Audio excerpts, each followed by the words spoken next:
World Malayali federation Maharashtra state council ഉദ്ഘാടനം ചെയ്തു.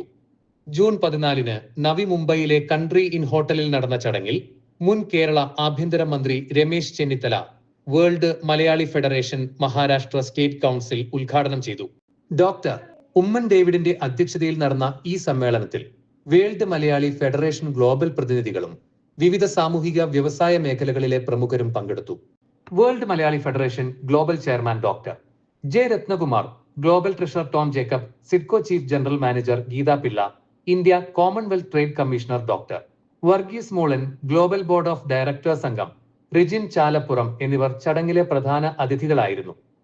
World Malayali federation global പ്രതിനിധികളായ global media coordinator Shijo Thayyil, പ്രവാസി ക്ഷേമ coordinator Elias Isaac, world Malayali federation Asia region president doctor Rajendra Prasad, world Malayali federation India national coordinator France Mundadan, president Joby എന്നിവരും സമ്മേളനത്തിൽ പങ്കെടുത്തു.